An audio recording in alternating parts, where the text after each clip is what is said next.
Hello welcome दोस्तों यदि आप मोमोज, टिक्की, छोले भटूरे या इस टाइप का कोई भी काम करते हैं जहां पर आप क्या है रोज़मर्रा के जो सामान होते हैं उनको बेचने का काम करते हैं और आप क्या है अपनी जो कमाई है उसको बढ़ाना चाहते हैं। आप चाहते हैं कि भाई जितना आप पैसा कमा रहे हो उससे ज़्यादा पैसा आप क्या कमाने लगें, तो आपको क्या है कुछ ना कुछ पॉइंट्स हैं उनको क्या है समझना बहुत ज़्यादा ज़रूरी है। देखिए काफ़ी लोग क्या करते हैं कि भाई पैसा कमाने के लिए इन कामों को करते हैं, बट वो क्या है एक अच्छा पैसा नहीं कमा पाते हैं। जितना वो मेहनत करते हैं उसके अनुसार उनको उतनी कमाई क्या है नहीं हो पाती है। तो ऐसी सिचुएशन में, ऐसी परिस्थिति में क्या करें कि उनकी जो कमाई है वो बहुत ज़्यादा हो। क्या ऐसा करना चाहिए?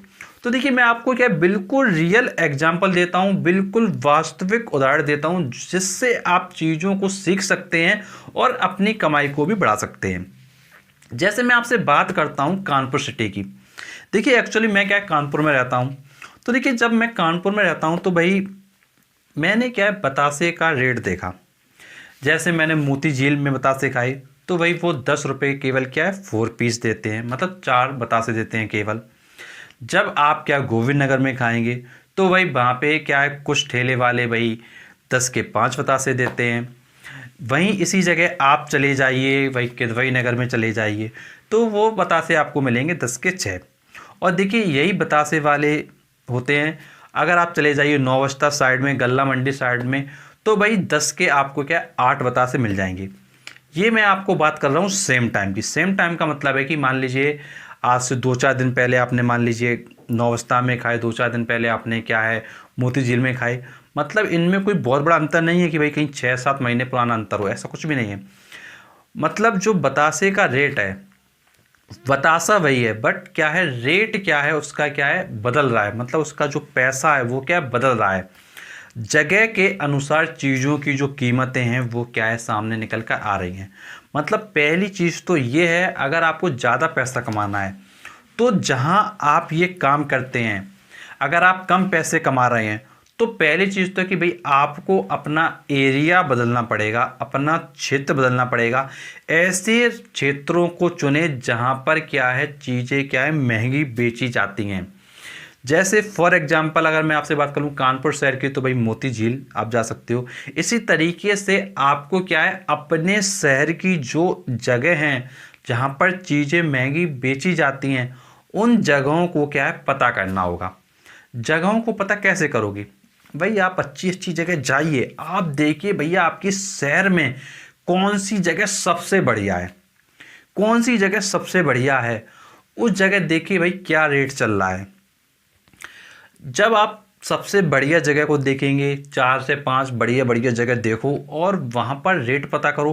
फिर आप देखो कि भाई जहाँ आप रहते हो वहाँ से अगर आप उस जगह बेचने के लिए जाओगे तो क्या आप अपना मुनाफा कर पाओगे? तो डेफिनेट बात है कि भाई अगर आप बड़ी जगह बेचोगे, अच्छी जगह बेचोगे जहाँ पर चीज़ें महंगी हैं और जहाँ पर लोगों की डिमांड भी ज़्यादा है, तो वहाँ पर क्या है आप अच्छा प्रॉफिट क्या है निकाल ले जाओगे। तो आपको सबसे पहले ध्यान ये रखना है कि भाई आपको सबसे ज़रूरी बात है कि अपना जो एरिया है उसको बदलना ही पड़ेगा और अच्छे एरियाज़ में जहाँ पे चीज़ें महंगी हैं वहाँ जाना पड़ेगा। तो ये तो बात हो गई भाई हमारे एरिया की। अब देखिए इसके अलावा आपको ये समझना होगा कि भाई लोग क्या चाहते हैं, क्योंकि आप किसको ये सेवा दे रहे हैं, किसको ये सब चीज़ें खिला रहे हैं। देखिए आप चाहे मोमोज बेचते हो, चाहे आप क्या टिक्की बतासे बेचते हो, इस तरीके से आप चाहे छोले भटूरे बेचते हो, आप कोई भी आइटम बेचते हो, आप पहले ये देखिए कि आप लोगों के लिए सर्विस दे रहे हैं, लोगों के लिए सेवा दे रहे हैं। तो भाई लोग क्या चाहते हैं? तो देखिए अगर खाने पीने के आइटम की बात की जाए तो देखिए लोग क्या चाहते हैं, लोगों को चाहिए पहली चीज़ तो टेस्ट। देखिए लोगों को स्वाद बहुत पसंद होता है। स्वाद के साथ में उनको चीज़ें दूर से देखने पे क्या लगें, स्वच्छ लगें।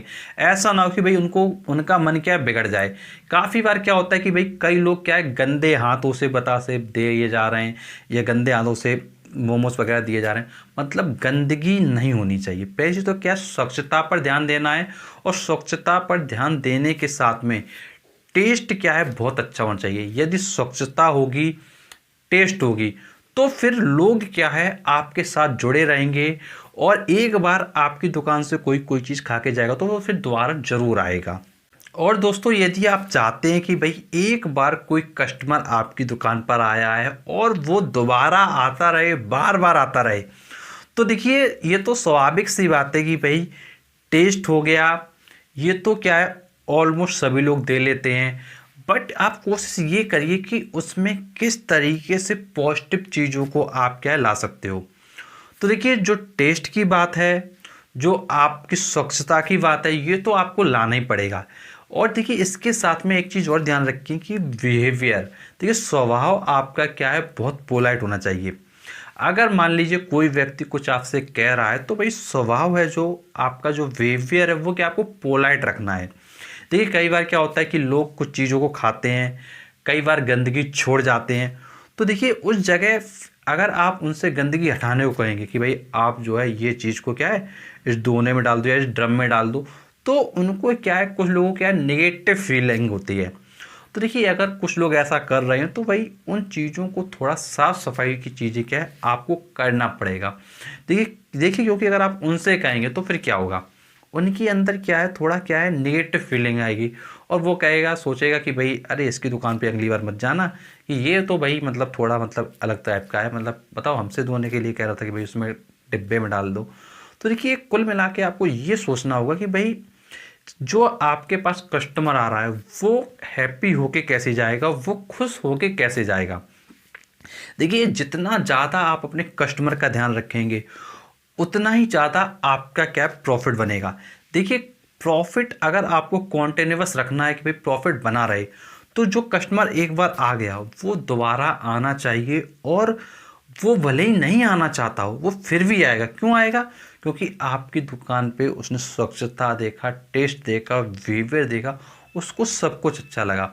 और अगर कुछ नेगेटिव चीज़ उसको फील हुई तो भाई वो फिर उस जगह आपके पास आपकी दुकान से हट के वो दूसरी दुकान पे चला जाएगा। देखिए जो कस्टमर होता है वो किसी का नहीं होता है, वो तो उसी जगह का होता है जहाँ उसको सर्विस सबसे अच्छी मिलती है। तो आपको ध्यान रखना होगा कि भाई चीज़ें जो आप कर रहे हो उसको अच्छे से अच्छा करने का प्रयास करें, और जिस जगह आपने अपना एरिया चुना हुआ है जहाँ पे काम करने का, उस एरिया में देखें कि भाई जो लोग, जिन लोगों के पास कस्टमरों की संख्या बहुत ज़्यादा है वो ऐसा क्या कर रहे हैं, उनसे भी आप चीज़ों को क्या सीख सकते हैं। आप देखिए जब चीज़ों को सीखेंगे, चीज़ों को समझेंगे, तो वहाँ से आप अपनी जो कमाई होगी उसको बहुत ज़्यादा कर सकते हैं। और यदि आप चीज़ों को सीखेंगे नहीं, समझेंगे, तो भाई कमाई क्या होगी, एक लिमिटेड लेवल तक रहेगी। और अपना जो एरिया है उस पर ज़रूर ध्यान दें, क्योंकि एरिया की जो सबसे बड़ी बात है वो सबसे बड़ा पॉइंट है। अगर जब तक आप एरिया नहीं बदलेंगे, और एरिया बदलने के साथ में कुछ मैंने आपको और भी पॉइंट्स हैं उनको अगर आप ध्यान रखें, डेफिनेटली पक्का आपकी जो कमाई है वो ज़रूर बढ़नी चाहिए। और अगर कोई आपका प्रश्न है, कुछ आप पूछना चाहते हैं, तो आप नीचे कमेंट बॉक्स से कमेंट करके पूछ सकते हैं। और आपको अगर हमारा वीडियो अच्छा लगा तो आपसे रिक्वेस्ट है कि आप हमारे चैनल को ज़रूर सब्सक्राइब कर लें, नोटिफिकेशन बेल दबा दें, क्योंकि हम आपके लिए ऐसे और भी कमाई वाले वीडियो और भी अच्छे अच्छे आइडियाज़ आपके लिए लाते रहेंगे। तो चलिए मिलते हैं आपसे नेक्स्ट वीडियो में, तब तक के लिए शुक्रिया।